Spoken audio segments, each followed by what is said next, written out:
ये बदलता हुआ भारत ये है कि अब दूसरे लोग दबने लगे हैं। अब जो सुप्रीम कोर्ट ने डिसीजन दिया कि हिंदुत्व जियो कल्चरल कंसेप्ट, हिंदुत्व एक भू सांस्कृतिक अवधारणा है जिसका मूल तत्व एक सर्वविप्रा वतन की।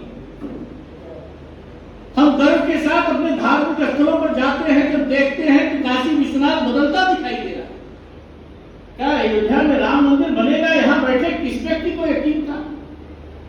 बात विपक्षियों की बात छोड़िए, लोग कहते तारीख नहीं बताएंगे, मंदिर वही बनाएंगे। हम सबको खुद यकीन नहीं था कि बन पाएगा कि नहीं बन पाएगा, लेकिन बदलता भारत तब दिखाई दिया जब 22 जनवरी को हिंदुस्तान के प्रधानमंत्री ने अयोध्या से दहाड़ा कि राम भारत की आस्था है, राम भारत का आधार है, राम भारत का विचार है, राम भारत का विधान है, राम भारत की चेतना है, राम भारत का चिंतन है, राम भारत की प्रतिष्ठा है, राम भारत का प्रताप है, राम प्रवाह है, राम प्रवाह है, राम नेति है, राम नीति है, राम नित्यता है, राम निरंतरता है, राम विधु है, राम विशद है, राम विश्व है, राम व्यापक है और राम विश्वात्मा है। यह कहने का पार्टी की सरकार और भाजपा के नेता आदरणीय नरेंद्र भाई मोदी की हुई है, यह मैं कहना चाहता हूं।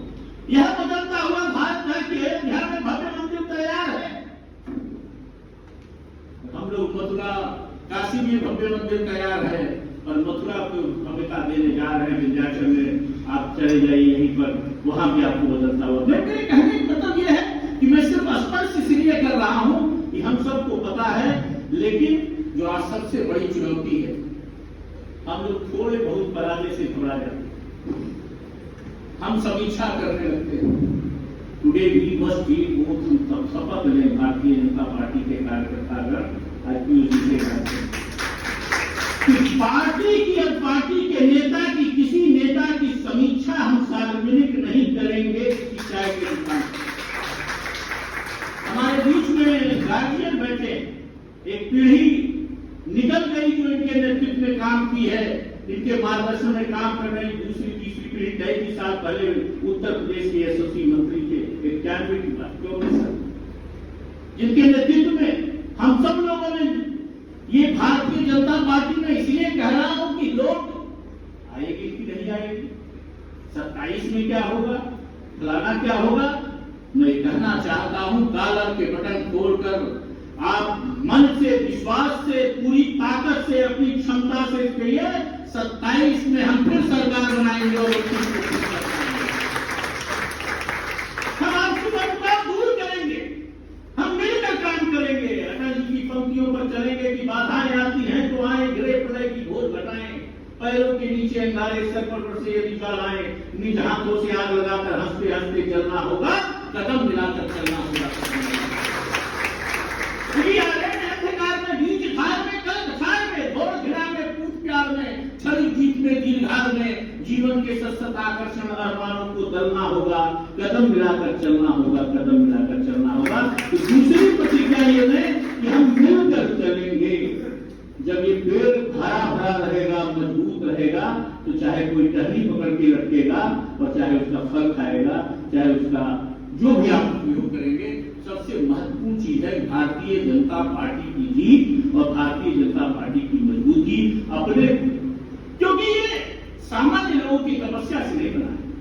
ये जो नए लोग आ गए हैं भीड़ बनाकर, वो शायद वो पीड़ा न समझे, लेकिन पुराने लोग जरूर समझ रहे होंगे। हम लोग जिस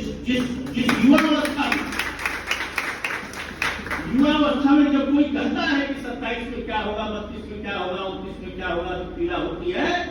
हम किसी भी व्यक्ति से यह सच बात करने को तैयार हैं। कौन कहे, कौन गलतियां कहे, आप फोरम पर कहने में लोग डर रहे हैं, रोड पर कह रहे हैं, यह स्थिति बंद होनी चाहिए।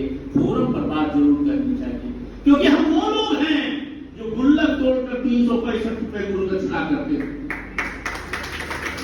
हम वो लोग हैं जब लोग कॉलेजों में समोसा खाते थे, घूमने जाते थे, लड़कियों के साथ पिक्चर देखते थे, तो हम लोगों ने विद्यार्थी परिषद अधिवेशन में काम किया। तो उन कार्यकर्ताओं की पीड़ा को समझना पड़ेगा और वो लक्ष्य जो परम मैं होंगे तुम्हें स्वराष्ट्रम समर्था होता सिसाते विषम, भारत को परम वैभव पर ले जाने में समर्थ हो, इतनी है दीजिए। यही कामना करते हुए मुझको लगता है कि हम सब लोगों को ये 2-3 बातों का ध्यान जरूर रखना चाहिए कि हम लोग सार्वजनिक समीक्षा, सार्वजनिक आलोचना बंद करें, आपस में मिलकर काम करें और भारतीय जनता पार्टी मतलब भारत का विकास, मतलब विकास और मतलब निरंतर खोज में लगा। हम अपने बहू बेटियों की इज्जत बचाना चाहते हैं तो भारतीय जनता पार्टी को लाना पड़ेगा या समाज के अंतिम व्यक्ति तक पहुंचाना पड़ेगा। नहीं भूलना है मुजफ्फरनगर का दंगा, हमको नहीं भूलना है। तमाम कांड हम बता सकते हैं अयोध्या से लेके यहाँ तक, उस विस्तार में नहीं जाना चाहते। ये नकली समाजवादी जो लोहिया के नाम पर राजनीति करते हैं, जो अम्बेडकर के नाम पर राजनीति करते हैं, वो इस देश को कितना खोखला और कमजोर करके अपना घर बढ़ने का काम करते। बेशर्मी देखिए, हम लोग डिफेंसिव है। 5 लोग एक कम्युनिटी के चुनाव लड़ रहे हैं, एक जाति के चुनाव लड़ रहे हैं और 5 को टिकट दिया अपने घर में, और उसके बावजूद भारतीय जनता पार्टी समाज के लोग नहीं कर पा रहे हैं। उनके गिरबान को पकड़ना चाहिए कि आपके घर में सारी काबिलियत यादव समाज में सिर्फ उन्हीं 5 लोग, ये नीचे तक पहुंचाने की जरूरत है।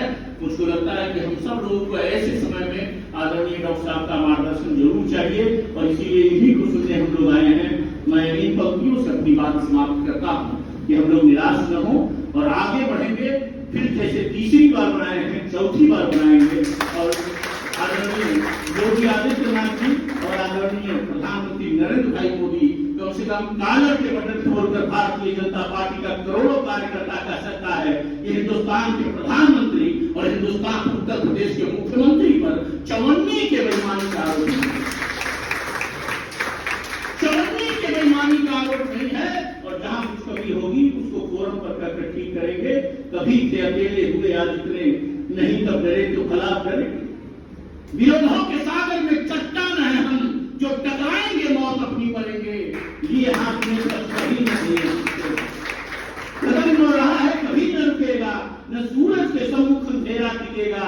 निडर है सभी हम, अमर है सभी हम, क्योंकि सर पर हमारे पर हस्त करता, गगन पे लहरता है भगवा हमारा गगन।